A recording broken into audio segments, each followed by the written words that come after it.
ওয়াকারুজ্জামানের ভবিষ্যৎ কি? ওয়াকার নামে পাকিস্তানের একজন ক্রিকেটার ছিল, মনে আছে? হবিগঞ্জের আজমেরীগঞ্জে সংঘর্ষে জড়িয়েছে আওয়ামী লীগ ও বিএনপির দুপক্ষ। এতে উভয় পক্ষের অন্তত অর্ধ শতাধিক লোক আহত হয়েছেন। আওয়ামী লীগ শুধু মিছিল মিটিং করছে না, তারা এখন মারামারিতে লিপ্ত হচ্ছে, জবাবও দিচ্ছে। আওয়ামী লীগ বিএনপির মধ্যে ভয়াবহ সংঘর্ষ করেছে। এখন ঘটনার সূত্রপাত কেন? মানে আওয়ামী লীগ তো নাই, তাহলে এই মারামারি করলো কারা? এরা কোথা থেকে আসলো? ছাত্রলীগ, যুবলীগ, ওরা বিভিন্ন মাধ্যমে যোগাযোগের মাধ্যমে দেশে অরাজকতা সৃষ্টি করতে চাচ্ছে। ওরা আবার নামতে যাচ্ছে এখানে, এটা আমাদের সাথে, আমরা আতঙ্কগ্রস্ত। ঢাকা দখলে নিতে চায় দলটি। এরই প্রস্তুতি হিসেবে বিদেশে পালাতকদের মধ্য থেকে 1000 নেতাকর্মী ঢাকায় ঢুকবে। তারাই মূলত ঢাকা দখলের প্রক্রিয়ায় নেতৃত্ব দেবে। ছদ্মবেশে থাকা এসব নেতাকর্মীরা বস্তিতে বসবাস করেই ঢাকা দখলের টার্গেট করে দলীয় সিদ্ধান্ত বাস্তবায়ন করতে চায়। আন্তর্জাতিক আদালতের যে বিচারক, সেই বিচারকের তথ্য বাংলাদেশ আওয়ামী লীগ যখন আন্তর্জাতিক আদালতে শেখ হাসিনার বৈধতা বিষয়ে বা শেখ হাসিনার প্রধানমন্ত্রী হিসাবে এখনো রয়েছেন কিনা এবং উনি পরবর্তীতে ক্ষমতায় বহাল হতে পারবেন কিনা এই বিষয়ে যে তথ্যটি দিল, সেই আদালতের এই ব্যক্তি উনি বলেছেন যে শেখ হাসিনা এখনো, অনেকেই মনে করেন কূটনৈতিক বিশ্লেষকরা, যে শেখ হাসিনা এখনো বাংলাদেশের বৈধ প্রধানমন্ত্রী। সেনাপ্রধান ওয়াকারুজ্জামানের চাকরির মেয়াদ কতদিন এবং সেনাপ্রধান ওয়াকারুজ্জামান যখন অবসরে যাবেন তখন তিনি কি ভোগ করবেন এবং তখনও কি তিনি বাংলাদেশে থাকবেন নাকি হাসিনার মতো বাইরের দেশে যাবেন, এমন প্রশ্ন অনেকের মাঝে। এইবার এই বিষয় নিয়ে আমরা পর্যালোচনা এবং তদন্ত করে বেশ কয়েকটি খুবই গুরুত্বপূর্ণ তথ্য এবং ভিডিও ফুটেজ পাই, যা আজকের ভিডিওতে সেগুলোই এক এক করে ধারাবাহিক তুলে ধরার চেষ্টা করব। যদিও আজকের ভিডিওটা কিছুটা বড় হতে পারে, তবে আজকের ভিডিওতে জানতে পারবেন এই সেনাপ্রধান ওয়াকারুজ্জামানের চাকরির মেয়াদ কতদিন এবং এই সেনাপ্রধান ওয়াকারুজ্জামানের চাকরির মেয়াদ শেষ হয়ে গেলে তখন তিনি কি করবেন। এইবার এই বিষয় নিয়ে এমন কিছু অজানা গুরুত্বপূর্ণ গোপন তথ্য জানতে পারবেন আজকের ভিডিওর মাধ্যমে, যা জানলে আপনিও ইতিমধ্যে অবাক হতে বাধ্য। সেই সাথে আরও জানতে পারবেন বর্তমান বাংলাদেশের রাজনীতির প্রেক্ষাপট আসলে কোন দিকে যাচ্ছে। বন্ধুরা চলুন ভিডিওতে আজকে আর বেশি কথা বাড়াবো না, সরাসরি আজকে আমরা চলে যাব মূল ভিডিওতে। ওয়াকারুজ্জামানের ভবিষ্যৎ কি?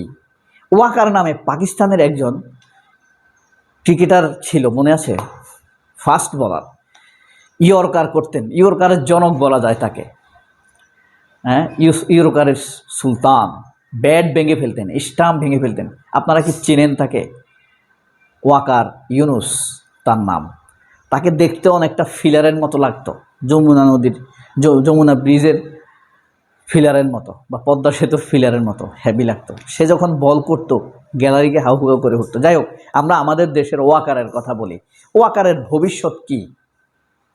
আচ্ছা, এই ভিডিও যারা শুনছেন তাদের মধ্যে কি কেউ জ্যোতিষী আছেন বা অল্প স্বল্প হাত দেখতে পারেন?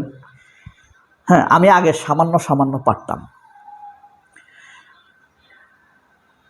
চিটাগাং ইউনিভার্সিটিতে গিয়ে একবার হারিয়ে গিয়েছিলাম। হারিয়ে চাকমা গণকের বাড়িতে উঠেছিলাম। খুব ভয় পাচ্ছিলাম মেরে ফেলে কিনা। সে আমাকে শিখিয়েছিল। আচ্ছা, যাই হোক, ওয়াকারের ভবিষ্যৎ কি? সাধারণত মানুষের ভাগ্য নির্ধারিত হয় কর্মের ভিত্তিতে। সাধারণত কর্মের ভিত্তিতে দুই একজন মানুষ থাকে খুব সৌভাগ্যবান হয়, যাদের ভাগ্য কর্মের বাইরে গিয়েও আল্লাহ ভিন্নভাবে করেন। যেমন নিজামুদ্দিন আউলিয়া অনেক পাপ করেছেন, হত্যা করেছেন, কিন্তু আল্লাহ রহমত করেছেন, হেদায়েত দিয়েছেন, তাকে আউলিয়া বানিয়ে দিয়েছেন। এরকম কিছু কিছু মানুষ আছে পৃথিবীতে, অত্যন্ত সৌভাগ্যবান তারা। ঠিক একইভাবে ওয়াকার যদি সেরকম সৌভাগ্যবান না হয়ে থাকে, তবে ওয়াকারের সামনে সেই সুযোগ ছিল।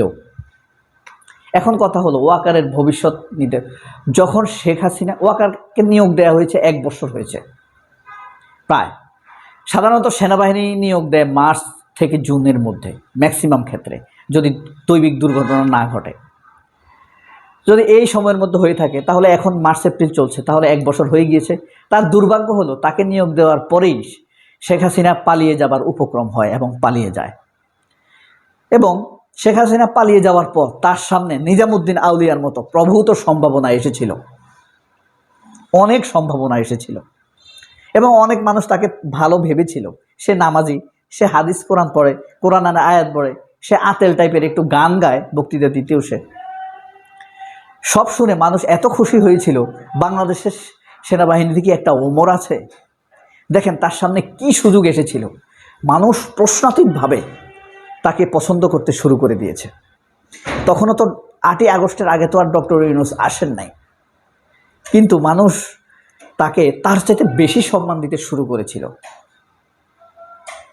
কিন্তু দেখেন, সে কি আমরা ভুলভাবে এই দেশের মানুষ তাকে সম্মান দিয়েছে না?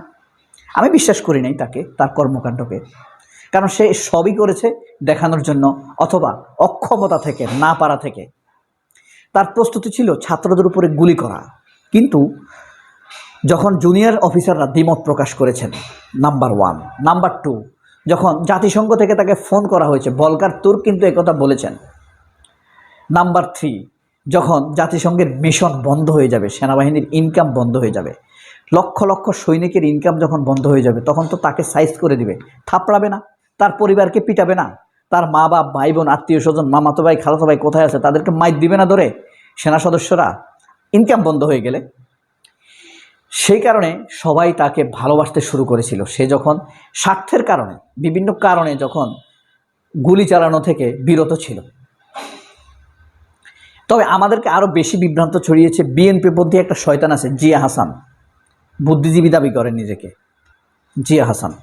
আরেকটা আছে আবু রুশদ, আমি খুব পছন্দ করি এই আবু রুশদকে, করতাম, সেও বিভ্রান্ত ছড়িয়েছে, নামাজি, খুব ভালো। আরে ভাই, এগুলো তো ব্যক্তিগত গুণাবলী। তারপরে তার জন্য এই জিয়া হাসানও মিথ্যা কথা ছড়াতো যে সে খুব ভালো, হ্যান ত্যান, এগুলো ছড়াতো। এই কারণে আমি বিশ্বাস করিনি তাদের কথা। সে তো 2-4টা লোক নিয়োগও করতে পারে সুবিধা দিয়ে, তাই না? পরে আমি যখন বুঝলাম ওয়াকারের আসলে ভালো লোক না, দেখেন এরপরে কতগুলো কাজ তার সামনে এসেছে। তার সেখানে আশ্রয় নিয়েছে প্রায় 1000 খানিক খুনি, অপরাধী, ধর্ষণকারী, লুটপাটকারী, এদেরকে সে বিদেশে পাঠিয়ে দিয়েছে। এই যে স্পিকার শিরিন শারমিন, তারপর সংসদ ভবনে অনেক পলাতক আসামি ছিল, খুনি ছিল, তাদেরকে উদ্ধার করেছে তার নির্দেশে, ওয়াকারের নির্দেশে। প্রথম অপরাধ সে করলো। দ্বিতীয়ত, ডক্টর ইউনূসকে সে মেনে নিতে চায়নি। 8ই আগস্ট যখন শপথ হয়, সে একটা অপরাধ করলো, খটকা। এরপরে দেখেন এরপরে আরও অনেক খুনি অপরাধীকে পালিয়ে যেতে সহযোগিতা করলো। এরপর সেনাবাহিনীর ভিতরে থাকা যেসব অপরাধী, খুনি, ডিজিএফআইয়ের লোকেরা, প্রায় 188 জন অপরাধী কর্মকর্তা, অপরাধী সেনাবাহিনী ছিল।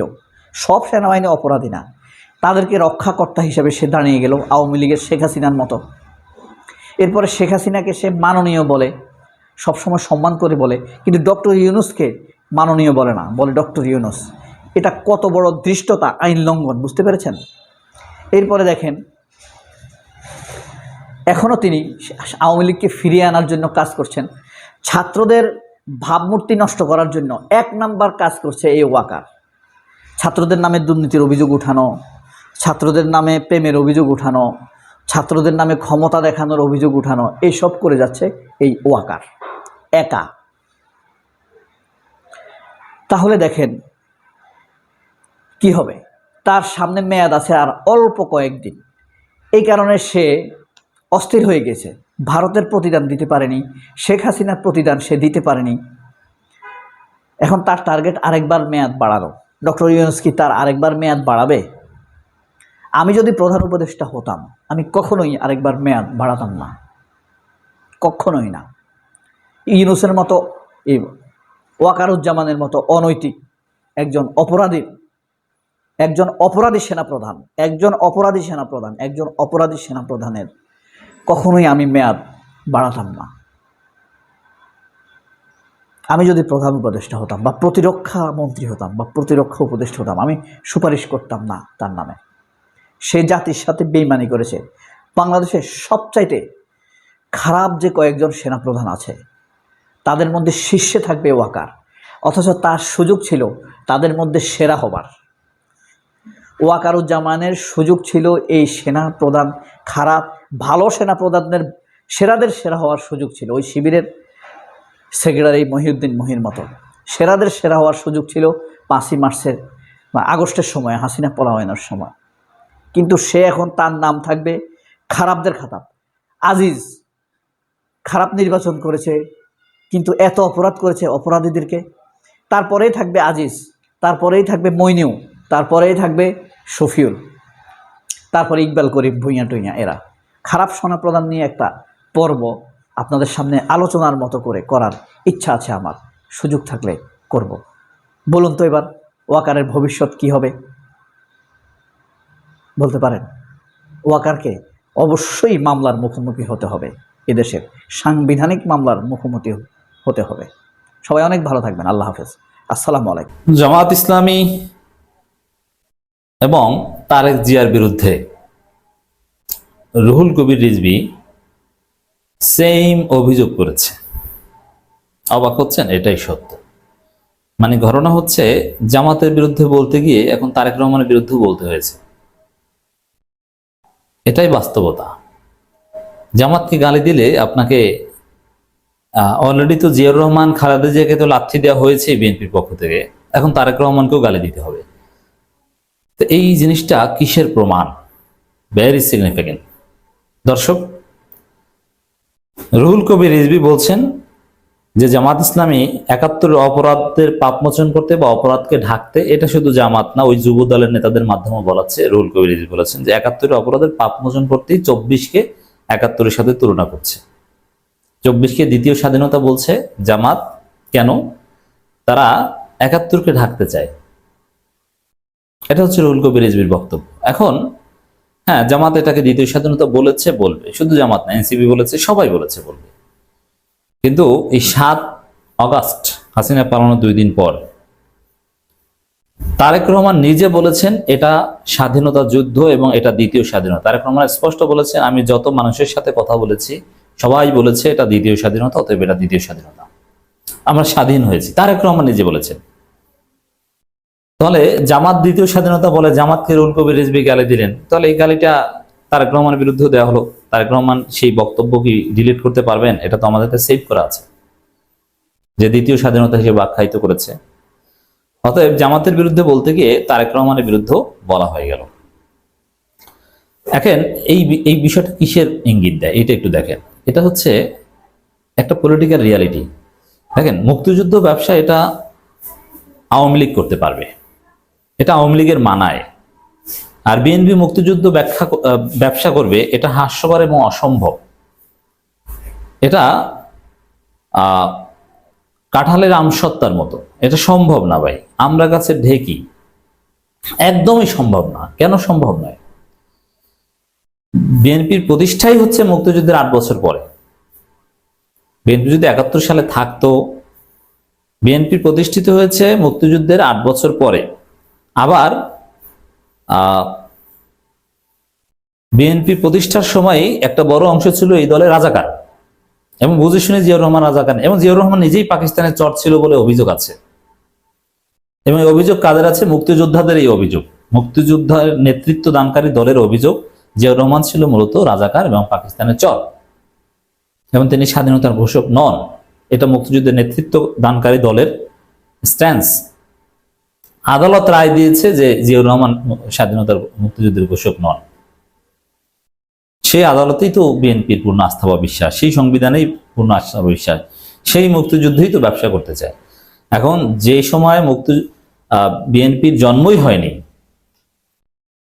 বিএনপি যখন ছিল না, সেই সময়ের ঘটনা নিয়ে যদি বিএনপি ব্যবসা করতে চায়, এটা কি কখনো সম্ভব? একদম সম্ভব নয়। এজন্য এই কাজ করতে গেলে বিএনপির লেজে গবরে অবস্থা হবে। এই মুক্তিযুদ্ধ ব্যবসা করতে গেলে দেখবেন যে বিএনপি নেতাই জামাতের বিরুদ্ধে বলতে যে বা ব্যবসা করতে যে জিয়াউর রহমানকে গালি দিয়ে ফেলেছে, খালেদা জিয়াকে গালি দিয়ে ফেলেছে, এমনকি তারেক রহমানকেও গালি দিয়ে ফেলেছে। এটাই হয়েছে। এই যে মির্জা আব্বাস, রুহুল কবির রিজভী, এরা দ্বিতীয় স্বাধীনতা যারা বলে তাদেরকে স্বাধীনতা বিরোধী বলেন, রাজাকার বলেন। তাহলে দ্বিতীয় স্বাধীনতা তো তারেক রহমানই বলেছেন। আর খালেদা জিয়া তো হারে হারে টের পেয়েছেন এটা দ্বিতীয় স্বাধীনতা কিনা, কারণ তিনি পরাধীন ছিলেন। সংস্কার করবে নির্বাচিত সরকার, আপনারা প্রস্তাব দিতে পারেন। বিএনপির আর একটা আকিদা স্পষ্ট যে এই যে সংস্কার কমিশন, এরা যা সুপারিশমালা তৈরি করতে পারবে কিন্তু বাস্তবায়ন করতে পারবে না। কিন্তু না, বিএনপির এই কথায় কাজ হবে না। এই সরকারকে বাস্তবায়ন করতে হবে। সংস্কার বাস্তবায়নের আগে নির্বাচনের নাম কেউ মুখে নিতে পারবে না, নিলে ওটার কোনো দাম নেই। সংস্কার এখন নির্বাচনে অসম্ভব। বিএনপির সিনিয়র যুগ্ম মহাসচিব অ্যাডভোকেট রুহুল কবির রিজভী আবাসিক নেতা বলেছেন, কেন গণপরিষদ দিতে হবে? বাংলাদেশ কি বিচ্ছিন্ন হয়ে গিয়েছিল? গণপরিষদ তখনই হয় একটি দেশ নতুন স্বাধীন হয়। স্বাধীন হওয়ার পর যে দেশে আইন থাকে না, সংবিধান থাকে না, সরকার থাকে না। দেখেন এই যে বিএনপির বলেন অসুস্থ, এরা পড়াশোনা করে না, দেখবেন যে এদের কাছে কোনো বই পুস্তক নেই। এরা চেয়ার টেবিলে গত 15 বছরে বসেছে কিনা সন্দেহ আছে। এদের মাথায় কোনো ব্রেন নাই। এরা কোনো রকম পাশ করে একটা চাকরিতে ঢুকেছে। এদের রেজাল্ট অত্যন্ত দুর্বল। এরা ছাত্র জীবনে কেউ ভালো ছাত্র ছিল না। এই যে গণপরিষদ কখন কি এগুলো বুঝে না তো, এরা জানেই না যে একটা দেশ স্বাধীন হওয়া ছাড়াই যে গণপরিষদ হতে পারে। এই যে নেপালে 2009 সালে 2013 সালে গণপরিষদ ছিল, তাদের অধীনে নির্বাচনও হয়েছে, সংবিধান প্রণয়ন করা বা ইত্যাদি ইত্যাদি, সাংবিধানিক প্রণয়ন কমিটি, আপনি যাই বলেন না কেন। ওই নেপাল কি 9 সালে 13 সালে স্বাধীন হয়েছিল? মানে এরা জানে না, এরা পৃথিবীটাকে মনে করে যে আমরা যা বুঝি ওইটাই। এরপরে দেখেন এখানে গণপরিষদ এটা কেন দরকার? যেমন নির্বাচন কিভাবে হবে, সংসদে আসন কয়টা হবে, কি এটা যদি এই সংসদ, এটা বলে যে সংসদ হবে, সংসদ সংস্কার করবে। আচ্ছা, সংসদটা কেমন হবে এটাই তো সংবিধানে থাকবে। সেই সংবিধানেই যদি আপনার গ্রহণ না করা হয়, তাহলে আপনি কিভাবে সংসদ গঠন করবেন? তাহলে তো একদম সব হাসিনা বানিয়ে দেওয়া দরকার। একটু সামান্য পরিবর্তন, আপনি এই যে বিএনপি একটু বলে যে ন্যূনতম সংস্কার নির্বাচন কেন্দ্রিক, এই নির্বাচন কেন্দ্রিক সংস্কার করতে হলেই তো আপনার গণপরিষদ লাগবে। কারণ নির্বাচন কেন্দ্রিক সংস্কারের ওই বিষয়টা তো সংবিধানে দিতে হবে। ডক্টর ইউনূস সরকার বা অন্তর্বর্তীকালীন সরকার অধীনে যে নির্বাচন, এটার বৈধতাই তো সংবিধানে দিতে হবে, নইলে তো আপনার ওই নির্বাচন মামলার মাধ্যমে বাতিল হয়ে যাবে। তাহলে এটা বৈধতা দিতে হলে তো সংবিধান এটা ইনকর্পোরেট করতে পারে, এই জন্যই তো গণপরিষদ লাগবে। মানে এদের পলিটিক্যাল সায়েন্সের কোনো মেধা আছে, কোনো জ্ঞান আছে? এই রুহুল কবির রিজভীদের নেই, কোনো জ্ঞান নেই। তখন সেখানে একটি পরিষদ, মানে এরা গণপরিষদ শিখায় আমাদেরকে। ওরে রুহুল কবির রিজভী ভাই, আপনার 14 গোষ্ঠীকে আমরা পড়াতে পারি পলিটিক্যাল সায়েন্স, আপনার কোনো এলেমেই নেই, আপনি জানেন না, পৃথিবীর খবরই রাখেন না। স্বাধীন হওয়া ছাড়া এই যে ফ্রান্স কয়বার স্বাধীন হয়েছে আপনি জানেন? ফ্রান্সে কয়বার রিপাবলিক ঘোষণা করা হয়েছে? স্বাধীন হওয়ার সাথে এগুলোর সম্পর্ক কে বলেছে আপনাকে? আওয়ামী লীগ শিখিয়েছে আপনাকে। এটা আওয়ামী পলিটিক্যাল সায়েন্স। কিন্তু আমরা তো এদেশ পেয়েছি 1971 সালে 9 মাস যুদ্ধ করে। আপনি কিসের কোন বালের যুদ্ধ করেছেন? আপনি ছিলেন কোথায়? এখানে গণপরিষদ কেন এটাই বোঝে না। এ বলে যে যুদ্ধের সাথে গণপরিষদের সম্পর্ক, পাগল কোথাকার। কারা বলতে চাচ্ছে? মূলত একটি রাজনৈতিক দল যারা 1971 সালে রাজনৈতিক ভাবে অপরাধ করেছে, সেই 71 স্মৃতি 1971-এর বড় অর্জনকে দ্বিতীয় স্বাধীনতা ও গণপরিষদের নামে মানুষের মন থেকে ভুলিয়ে দিতে চান তারা। দেখেন, গণপরিষদ নির্বাচনের কথা জামাত আনুষ্ঠানিকভাবে বলেনি, এটা বলেছে এনসিপি। তাহলে এনসিপিকেও এখন স্বাধীনতা বিরোধী ট্যাগ দিচ্ছে বিএনপি। আর দ্বিতীয় স্বাধীনতার কথা তারেক রহমান নিজে বলেছেন। তাহলে গাড়িটা তারেক রহমানকে দেওয়া হলো। এভাবে একটা লেজে গবরে অবস্থায় বিএনপি বলেছে। রুহুল কবির রিজভী বলেন, 71-এ যাদের ভূমিকা বিতর্কিত ছিল, যারা 71-এ অপরাধমূলক ভূমিকা পালন করেছে, তারা না হয় তাদের ভূমিকা মানুষের মন থেকে ভুলিয়ে দেওয়ার জন্য দ্বিতীয় স্বাধীনতা সহ নানান কথা বলছে। কিন্তু যারা বৈষম্যবিরোধী ছাত্রনেতা ছিলেন, নতুন রাজনৈতিক দল করছেন, তারা এইসব কথা বলে। তবে আমাদের বড় প্রশ্ন জাগে, আপনারা কার কথা এসব বলছেন? মানে এখন ওই ছাত্রদেরকে একটু, বাবা তোমাদেরকেও রাজাকার বলবে মানুষ, এগুলো বললো না, কার কথা বলছে? মানে তোমরা এখন জামাতের কথায় চলছো, এটা বোঝানোর চেষ্টা করছি। আপনাদের এসব কথা বলা ঠিক না। আরে রিজভী ভাই, আপনি যাই বলেন কোনো কাজ হবে না। আপনার কান্নাকাটিতে ভারতের কথায় বাংলাদেশ চলবে না। আপনি বলছেন ভারতের কথায়, আপনাকে ভারত ম্যানেজ করেছে, এই জন্য ভারতীয় সংবিধান রক্ষায় আপনি উঠে পড়ে লেগেছেন। আর ওই ভারতীয় ওই বালের সংবিধান আমরা লাথি মারি, ওগুলো আমরা বাংলাদেশে থাকতে দিব না। ওটা ভারতীয় সংবিধান, ওটা মুজিবের সংবিধান, ওটা হাসিনের সংবিধান। ওই মুজিব হাসিনা ভারতের সাথে প্যাকেট করে আপনাকেও ওই ভারতে পাঠিয়ে দেওয়া হবে। এই সংবিধান বাংলাদেশে চলবে না ভাই। এইসব কান্নাকাটি করে কোনো লাভ নেই। ছাত্রদেরকে রাজাকার ট্যাগ দিবেন এই ভয় দেখি কোনো লাভ নেই। তিনি বলেন, সংস্কারের কথা বলে জনগণের সাথে নির্বাচনী লুকোচুরি খেলছেন। একবার বলেন মার্চ, একবার জুন, একবার ডিসেম্বর। কেন অন্তর্বর্তী সরকার এই লুকোচুরি খেলছে? এই লুকোচুরি খেলছে এই কারণে যে আসলে নির্বাচনের কোনো পরিবেশ তৈরি হয়নি, নির্বাচন অনেক দেরি হবে, এই কারণে এক এক সময় এক এক কথা বলছে। এই বিএনপি নেতা বলেন, যারা আওয়ামী লীগের দোসর, অন্যায় যারা করেছে, র্যাব পুলিশ গুলি করেছে, হেলিকপ্টার থেকে গুলি করে শিশু তরুণদের হত্যা করা হয়েছে, যে রক্তাক্ত জনপদ তৈরি করেছিল শেখ হাসিনা সহ দোষীদের বিচার করতে এতদিন লাগবে কেন? দেখেন, এখানে আওয়ামী লীগের বিরুদ্ধে কোনো কথা নাই। হাসিনার বিচার নিয়ে কথা বললে তাও অভিযোগটা ডক্টর ইউনূসের বিরুদ্ধে, মানে ডক্টর ইউনূসের বিরুদ্ধে জিকির করা এখন বিএনপির পেশা হয়ে দাঁড়িয়েছে। জনগণ কবে নির্বাচিত প্রতিনিধি নির্বাচন করতে পারবে? 2029 সালের মধ্যে করলেই তো আপনার এই বালের সংবিধান ঠিক থাকে, তাই না? আপনার এই ভারতের সংবিধান কি বলে নির্বাচন কবে করতে হবে? 2029 সালের মার্চে, তার আগে নির্বাচন করা মোটেও জরুরি নয়। আন্দোলন কি নির্বাচনের জন্য হয়েছে এমন প্রশ্নের জবাবে রিজওয়ান অবশ্যই গণতন্ত্র কেড়ে নিয়েছে শেখ হাসিনা। না, নির্বাচনের সাথে এই আমাদের 5 আগস্টের বিপ্লবের কোনো সম্পর্ক ছিল না। তিনি বলেন অন্তর্বর্তী সরকার যে কাজ সেই কাজ না করে অন্য কাজ করছে, আওয়ামী কালো টাকা ছড়িয়ে বাজারে সিন্ডিকেট যায়। অন্তর্বর্তী সরকারের কাজ হচ্ছে সংস্কার করা, সংস্কার করবে। বিএনপির এই কান্নাকাটিতে কোনো কাজ হবে না, আর বিএনপি ভেঙে যাবে। বিএনপি 2 গ্রুপে ভাগ হয়ে যাচ্ছে, আমরা লক্ষণ দেখতে পাচ্ছি। আর বিএনপি এতটাই লেজে গোবরে অবস্থা করেছে যে জামাতকে গালি দিতে গিয়ে তারেক রহমানকেই গালি দেন। রুহুল কবির রিজভী আসলে নিজে চরথাপ্পর খান কিনা তারেক রহমানের, কে জানে যে তারেক রহমানকে গালি দেওয়া হয়ে গেল।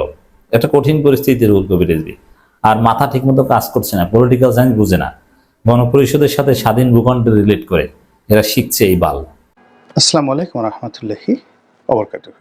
সম্মানিত দর্শক, আমিরে জামাত ডক্টর শফিকুর রহমান অতি সম্প্রতি লন্ডনে বেগম খালেদা জিয়ার সঙ্গে দেখা করেছেন এবং তারেক রহমান সাহেবের সঙ্গে বৈঠক করেছেন। এরকম একটি সংবাদ যখন সামনে এলো, বেশিরভাগ মানুষ অবিশ্বাস করেছে, বিশ্বাস করেনি। কারণ হলো যে গত কয়েক মাসে জামাত এবং বিএনপির মধ্যে যে দাকুমড়ার সম্পর্ক, এই সম্পর্কের ভিত্তিতে এই সাক্ষাৎটি হতে পারে না। 1।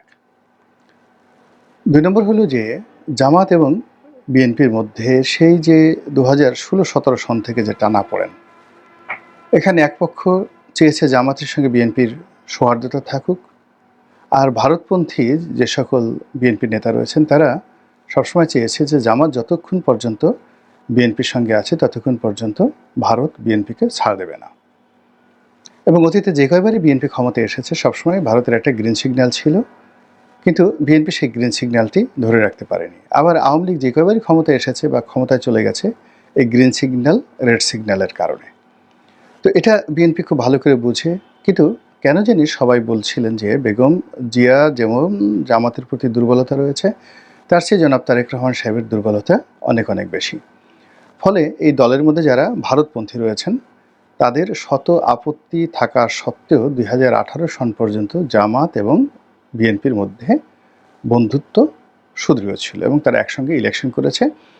তাদের যে নিবন্ধন, সেই নিবন্ধন না থাকা সত্ত্বেও তারা বিএনপির হয়ে নির্বাচন করেছে। কিন্তু নির্বাচনের পর বারবার বিভিন্ন কারণে জামাত, হয়তো কৌশলগত কারণে, হয়তোবা বিএনপির তাচ্ছিলের কারণে, হয়তোবা আওয়ামী লীগের কূটকৌশলের কারণে, অথবা আওয়ামী লীগ চেয়েছে যে জামাত বিএনপি থেকে আলাদা হয়ে যাক এবং তারা একটা স্বতন্ত্র দল হিসাবে তারা রাজনীতি করুক। সেই কারণে হোক না কেন তাদের মধ্যে একটা দূরত্ব তৈরি হয়েছে এবং সেই দূরত্বটা এই জুলাই আগস্ট বিপ্লবের পরে একেবারে সাপে নেউলে, মানে সাপ বেজির সম্পর্ক যেরকম হয় ওইরকম সম্পর্ক হয়ে গেছে।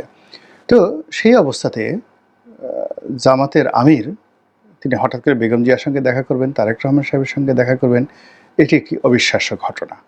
কিন্তু পরবর্তীতে যখন বিভিন্ন সোর্স থেকে এটি নিশ্চিত করা হলো যে হ্যাঁ তাদের সাক্ষাৎ হয়েছে এবং স্বয়ং জামাতের আমির বিভিন্ন সংবাদ মাধ্যমে যখন স্বীকার করলেন এবং তিনি যখন এই কথাগুলো বললেন, তখন এখানে পরস্পর বিরোধী কথাবার্তা চালু হয়ে গেল।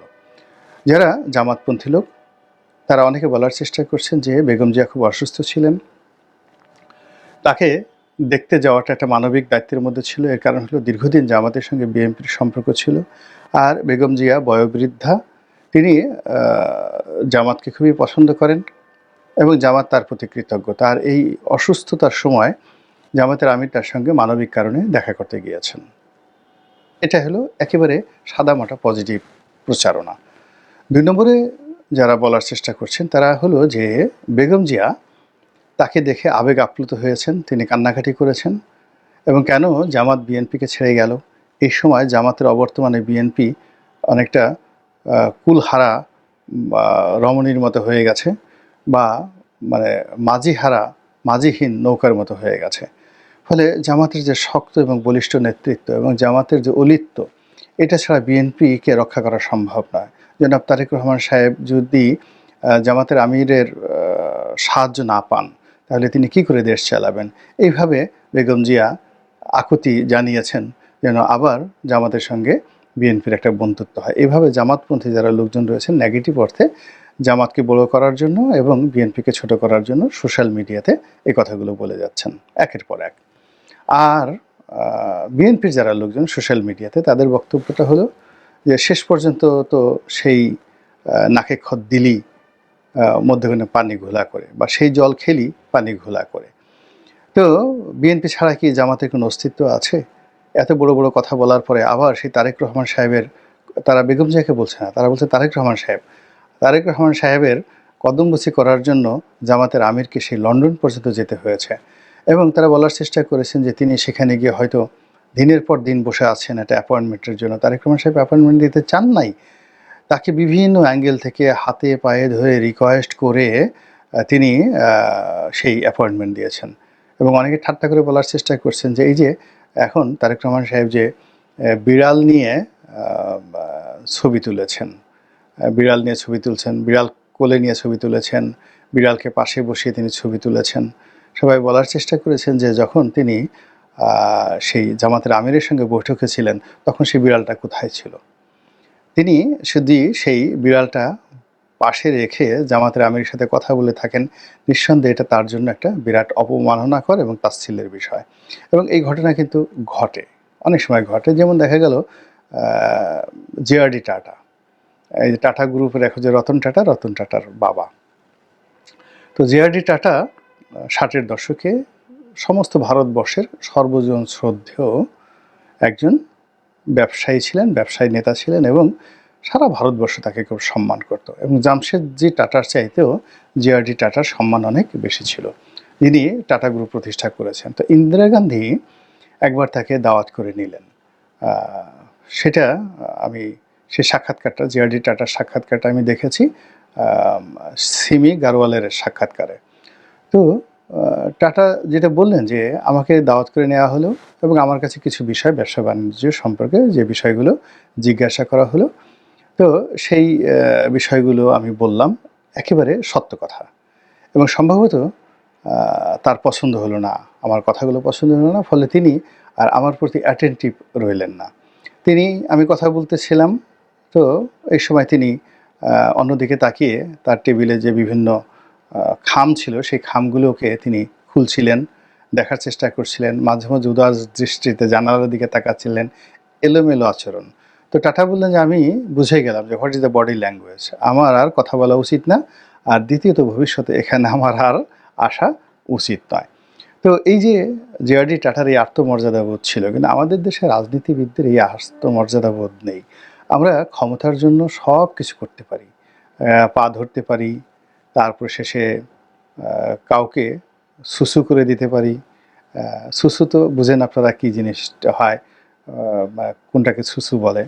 তো আমরা কাউকে সুসু করে দিতে পারি, আমরা কারো জুতো মাথায় নিয়ে ঘুরতে পারি, তারপরে শেষে কারো পায়ের উপরে একেবারে কপাল ঠেকিয়ে দিতে পারি। এখন তো এই ধরনের পীর পূজা খুব হচ্ছে বাংলাদেশে।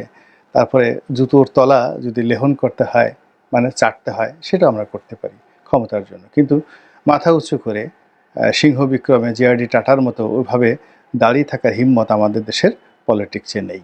আর এই কারণে কি হচ্ছে, জামাতের আমির ডক্টর শফিকের মতো একজন সম্মানিত মানুষকে নিয়ে যারা জামাত বিরোধী লোকজন তারা এইভাবে ট্রল করে নানা রকম তারেক রহমান সাহেব তার বিড়ালকে নিয়ে, লন্ডনের বিভিন্ন বিষয়াদি নিয়ে বলার চেষ্টা করছেন। মোদ্দা কথা হলো যে চারিদিক থেকে জামাতের উপর বিপদ ধাবিত হয়েছে। সরকারের সাথে তার সম্পর্ক ভালো নেই, ক্যান্টনমেন্টের সাথে তার সম্পর্ক ভালো নেই, পশ্চিমাদের খড়ক আসছে, এবং পশ্চিমারা জঙ্গিবাদ দমনের জন্য এই ইউনূস সরকারের উপরে যে চাপ প্রয়োগ করবে জঙ্গিবাদ দমনের জন্য, এবং সেই চাপটি সবার আগে জামাতের উপর আসবে। জামাত এই কারণে ভয় পেয়ে তারেক রহমান সাহেবের সাথে দেখা করতে গিয়েছে এবং বিএনপির আশ্রয় নিতে চাচ্ছে। 1 2 নম্বর হলো যে সব কিছু যেভাবে চলছিল খুব দ্রুততার সঙ্গে জামাতের পক্ষে, সেগুলো এখন আর চলছে না। জামাতের নিবন্ধন এখন পর্যন্ত দেওয়া হয়নি। জামাতের একজন ঊর্ধ্বতন কর্মকর্তা এটিএম আজহার সাহেব, তিনি এখন পর্যন্ত মুক্তি লাভ করেননি। এখন এই অবস্থাতে জামাত তাদের প্রতি যে বিশ্বাস এবং আস্থা, নিজেদের প্রতি যে বিশ্বাস এবং আস্থা ছিল সেটি নষ্ট হয়ে গেছে। ফলে তাদের মনে হয়েছে যে না, এখন তাদের একটি রাজনৈতিক অ্যালাই দরকার, সাহায্য দরকার, এবং সেই সাহায্য তো বিএনপি। এখন এই জন্য বিএনপির সাথে নতজানু হয়ে হোক, লন্ডন গিয়ে হোক, তারা সেই সম্পর্কটি স্থাপন করলেও করতে পারে, এটা স্বাভাবিক ব্যাপার। আমি এই বিষয়গুলো কিন্তু বলছি না, এটা সবাই বুঝতে পারে। কিন্তু আমার কাছে যেটা মনে হচ্ছে সেটা হলো যে এখনো পর্যন্ত কিন্তু ডক্টর মোহাম্মদ ইউনূসের 1 নম্বর বিশ্বস্ত লোক হলো জামাত। তো ডক্টর মোহাম্মদ ইউনূসের পক্ষ থেকে যদি কোনো প্রস্তাব থাকে, কোনো গোপন মেসেজ থাকে, সেই গোপন প্রস্তাব এবং গোপন মেসেজ নিয়ে সরকারের পক্ষ থেকে জামাতের আমির যদি তারেক রহমান সাহেবের কাছে যান, আমার কাছে এটা খুব আশ্চর্যজনক বলে মনে হবে না, হতে পারে। আর এটার পক্ষের যুক্তি হলো যে যেখানে বিএনপির অনেক বড় বড় নেতা অহরহ ইংল্যান্ডে যাচ্ছেন তারেক রহমান সাহেবের সাথে দেখা করার জন্য, কিন্তু তারেক রহমান সাহেবের সঙ্গে তারা দেখা করতে পারছেন না। অনেক বড় বড় নেতা 8 দিন 10 দিন হোটেলে থেকে তারপরে অল্প সময়ের জন্য তারেক রহমান সাহেবের সাথে একটা ছবি তুলে দেখা করে তারপরে চলে আসছেন। তো সেখানে জামাতের আমির একেবারে তার বাসায় চলে গেলেন। এখানে আব্দুল আল মিন্টু বাসায় গেছেন একমাত্র ডাক্তার জাহিদ ছাড়া। মানে বিএনপির অন্য কোনো নেতা তারেক রহমান সাহেবের বাসায় গিয়েছেন, তার বাসায় খেয়েছেন, বেগম জিয়ার সঙ্গে দেখা করেছেন, এই ধরনের খবর আমরা এখনো পাইনি। তো সেখানে জামাতের আমির সরাসরি বাসায় চলে গেলেন এবং বাসায় তারেক রহমান সাহেবের সাথে বেগম জিয়ার সঙ্গে দেখা করলেন। এটা যদি সরকারের পক্ষ থেকে, ডক্টর ইউনূসের পক্ষ থেকে কোনো এরকম ইম্পর্ট্যান্ট মেসেজ না থাকতো, তাহলে জামাতের আমিরকে এই মুহূর্তে প্রিভিলেজ দেওয়ার মতো বা গুরুত্ব দেওয়ার মতো অবস্থা সৃষ্টি হয়নি। তারেক রহমান সাহেব সেটা করতেন না, আমার কাছে সেটা মনে হচ্ছে। ফলে ডক্টর মোহাম্মদ ইউনূসের পক্ষ থেকে কোনো গোপন মেসেজের বাহক হয়ে তিনি সেখানে যেতে পারেন। এই গেল দ্বিতীয়। তৃতীয় যে বিষয়টি সেটি হলো যে সরকারের সঙ্গে সাইড লাইনে একটা সমঝোতা করার জন্য 1-to-1 ডক্টর ইউনূস ভার্সেস যাকে বলা হয় তারেক রহমান, এখানে জামাত একটা ব্রিজ হিসেবে কাজ করতে পারে এবং এটা সবচেয়ে বেশি আমার কাছে বিশ্বাসযোগ্য মনে হয় বা সম্ভাব্য মনে হয়। এর কারণ হলো যে এখানে সালাউদ্দিন সাহেব, মির্জা ফখরুল, মির্জা আব্বাস, যে সকল নেতারা ডক্টর মোহাম্মদ ইউনূস সাহেবের সঙ্গে দেখা করছেন এবং কথাবার্তা বলছেন, বৈঠকের ভিতরে এবং বাইরে এই কথার সামঞ্জস্য থাকছে না এবং প্রায় প্রতিবারই একটা না একটা অলক্ষণীয় ঘটনা ঘটছে এবং ক্রমশ সরকারের সাথে সম্পর্ক নষ্ট হচ্ছে। সেক্ষেত্রে ডক্টর মোহাম্মদ ইউনূসের সঙ্গে তারেক রহমান সাহেবের বা তারেক রহমান সাহেবের সঙ্গে ডক্টর মোহাম্মদ ইউনূসের একটা সরাসরি কথা বৈঠক বা যেখানে দুজনেরই বিশ্বস্ত যদি কেউ থাকেন তাহলে সেটা ভালো হয়। এবং এখানে ডক্টর শফিক জামাত দল হিসেবে যাই থাকুক কেন, ডক্টর শফিক অনেকেরই নিকটই একজন বন্ধুবৎসল ব্যক্তি, সুহৃদ ব্যক্তি। 2 নম্বর হলো সিলেটে তার একটা কানেক্টিভিটি রয়েছে এবং এই মুহূর্তে যুক্তরাজ্য বিএনপির যিনি সভাপতি তিনি একজন সিলেটের ভদ্রলোক, তার সঙ্গে আমির সাহেবের ভালো সম্পর্ক থাকতে পারে, আমিরে জামাতের ভালো সম্পর্ক থাকতে পারে এবং সেই সুবাদে এই বৈঠকটি একেবারে ঘরোয়া পর্যায়ে হয়ে যেতে পারে। ঘটনা যাই হোক না কেন, এটা রাজনীতি এবং রাজনীতির একটা কূটকৌশল এবং সেই কূটকৌশলে এখন আমরা এরকম একটা ত্রিভুজের মধ্যে এসে পৌঁছে গেছি। 3 দিক থেকে যে চাপ আসছে, সে চাপে যা কিছুই হোক না কেন খুব দ্রুত যে ভালো কিছু একটা হবে, সন্তোষজনক কিছু একটা হবে বা উইন উইন সিচুয়েশন, জামাতের লাভ হবে, বিএনপির লাভ হবে, তারপরে শেষে যাকে বলা হয় ডক্টর মোহাম্মদ ইউনূসের লাভ হবে, এর 1% সম্ভাবনা নেই। সম্ভাবনাটা কেন নষ্ট হচ্ছে? এর কারণ হলো সেই যে 1/11 থেকে আজ অবধি দেশের সব কিছু কিন্তু উল্টো স্রোতে চলছে। 2009 থেকে আওয়ামী লীগকে দায়ী করেন, তার আগে 3 বছর আপনি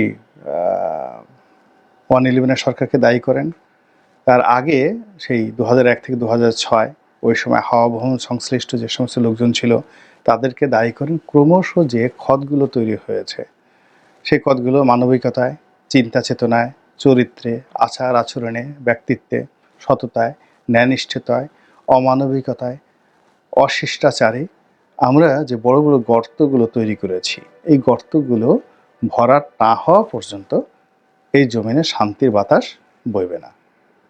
আল্লাহ আমাদের সবাইকে হেদায়েত দান করুন এবং হেফাজত করুন। আসসালামু আলাইকুম রহমতুল্লাহি ওবরকাতুহ।